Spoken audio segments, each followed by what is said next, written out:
Première épreuve tout-terrain exclusivement féminine, le Paris Saint-Raphaël s'est déroulé du 10 au 17 juin dernier, renouant ainsi avec un rallye féminin créé en 1927 par le comte de Rohan-Chabot.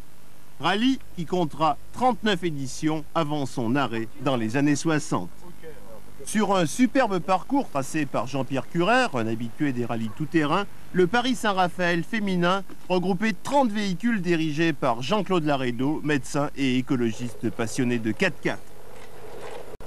Je veux être le Napoléon de la randonnée féminine pour rien. J'espère que vous avez tous passé une bonne nuit, les yeux sont bien ouverts. Leur email est en place. Absolument que vous sortiez de la piste si les véhicules balais sont passés. Je ne veux pas voir de véhicules derrière les véhicules balais. Ils resteront toujours derrière vous. Ils retirent les banderoles. Ne vous bousculez pas pour partir, ça ne sert strictement à rien. Comme on a du routier pour aller jusqu'à Montreux, à la zone de franchissement, il faut étaler les arrivées sur la zone de franchissement. Donc vous partez tranquillement.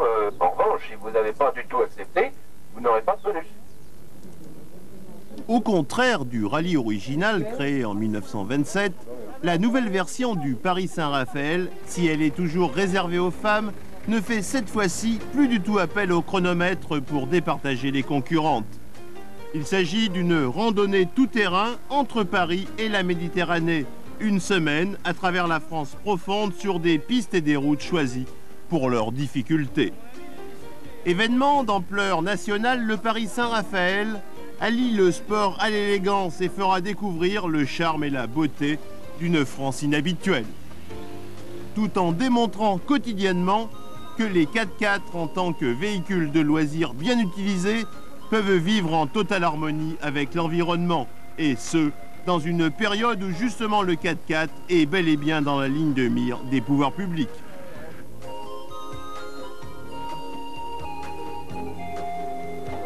Conseiller municipal délégué à l'environnement de la ville de Saint-Raphaël, le docteur Laredo, par ailleurs vice-président de la Fédération des grands randonneurs, a voulu avant tout démontrer que, contrairement à l'idée reçue, un véhicule 4x4 n'agresse pas l'environnement, ne détruit pas forcément les sites et ne commet aucun dégât si le respect de la nature est privilégié.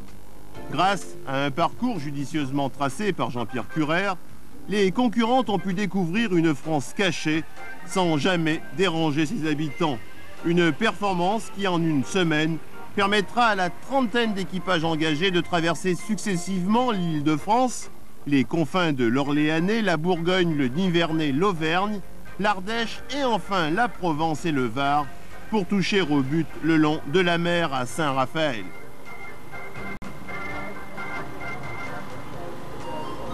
Il y a surtout un pont en rondin. Le pont en rondin, tout le monde passe, il n'y a aucun problème. Seulement, il faut bien mettre les roues au bon endroit parce qu'il y a quand même 2 mètres à côté.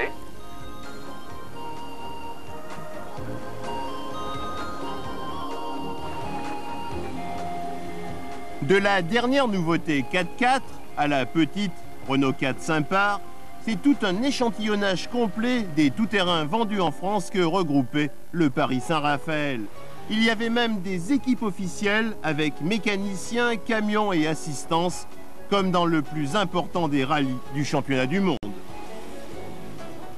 Randonnée sportive, le Paris Saint-Raphaël avait l'ambiance d'un rallye, la rigueur d'organisation d'un rallye, la vie colorée d'un rallye, mais ce ne fut pas une compétition liée au chronomètre. En effet, pour remporter le classement, établi tous les soirs, le jury prit en compte des critères auto, bien sûr, mais aussi des critères de connaissance générale et régionale. Côté auto, on notera l'aptitude au franchissement dans des zones difficiles, aménagées sur des terrains privés. On notera aussi la qualité de la navigation, le sens de l'entraide et plus généralement le respect d'un code de bonne conduite. Alors que côté connaissance, il fallait répondre tous les jours à un questionnaire à choix multiples sur la géographie, l'histoire, l'art et l'écologie de chaque région traversée. De plus, une question littéraire portant sur un auteur régional pouvait départager les traits éventuels ex aequo.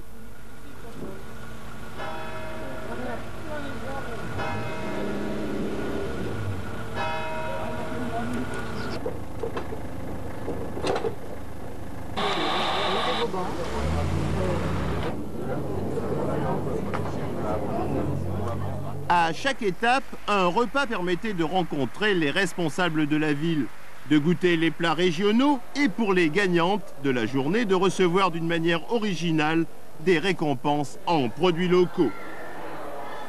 Ici, la gagnante recevra son poids en boisson locale pétillante.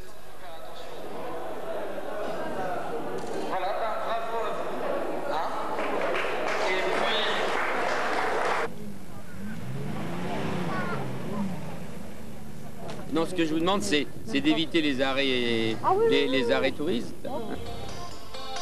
Principale difficulté sportive, les trials disputés chaque jour permettaient aux concurrentes de se départager.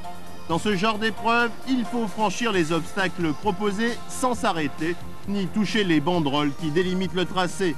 Pas toujours facile, surtout pour certaines concurrentes disposant d'autos au gabarit importants, comme les Range Rover, les Discovery ou les Mercedes.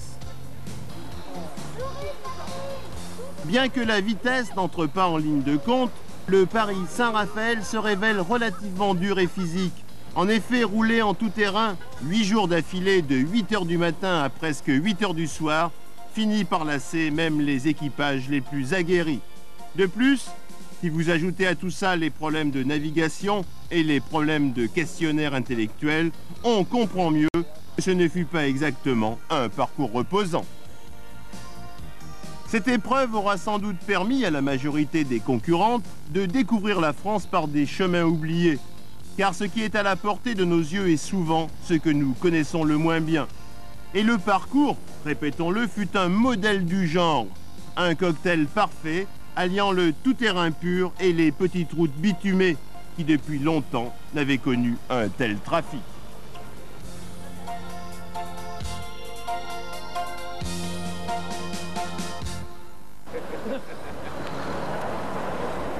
Le Puy-en-Velay, je sais, moi non plus, je n'ai pas trouvé.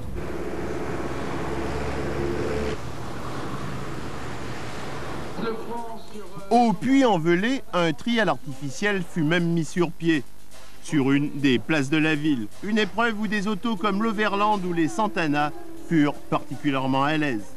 Le pont suspendu, les rondins à franchir ou encore la bascule se révélèrent très impressionnants, mais plus faciles à faire qu'il ne semble en tout cas. Une foule nombreuse était là pour encourager les équipages. La mer n'était plus très loin, il restait encore ce soir 26 autos sur les 29 qui s'étaient présentés au départ.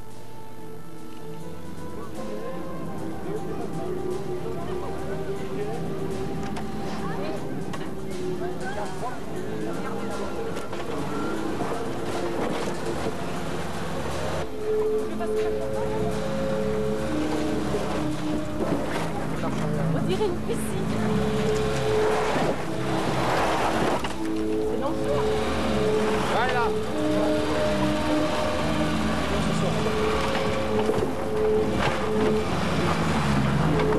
Allez, bravo. Bravo, dossard numéro 23 sur Suzuki. Alors la classe 161. C'était la classe 161, donc il n'est pas... Entre Le Puy et Aubenas, la caravane allait prendre le train, enfin, plus exactement suivre le tracé de l'ancienne voie ferrée reliant ces deux villes. Construite entre 1906 et 1939, cette voie ne vit jamais la moindre locomotive la route ayant supplanté le rail au moment de son achèvement.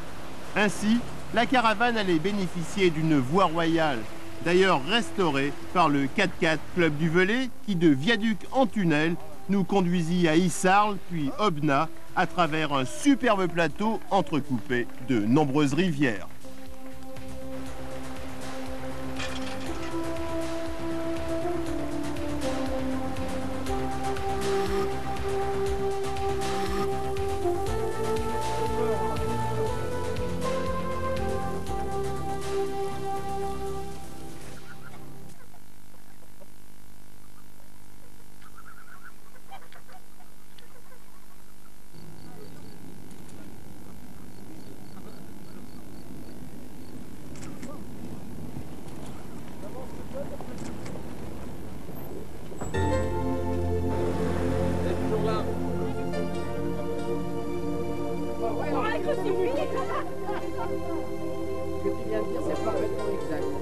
Non, mais c'est pas des C'est vrai, conneries. parce que moi j'ai fait la même réflexion, tu vois.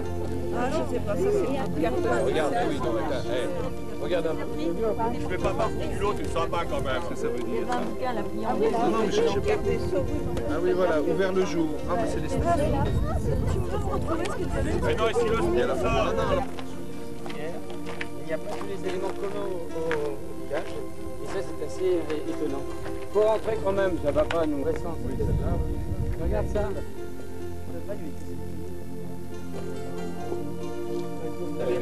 Ah non, tu l'as pas faux. Non, Ré, mi, fa, sol.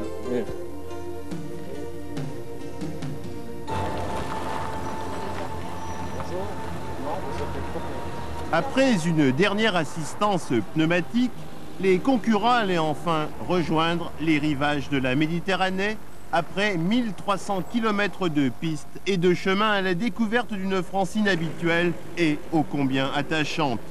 Encore un dernier trial, cette fois à Saint-Raphaël, dans la carrière d'Elisotti. Une dernière épreuve avant la remise des prix, d'ailleurs plutôt richement dotée. Pour une première organisation, ce Paris Saint-Raphaël féminin s'est particulièrement bien déroulé. Rendez-vous donc l'année prochaine pour l'édition 1991 de cette singulière compétition.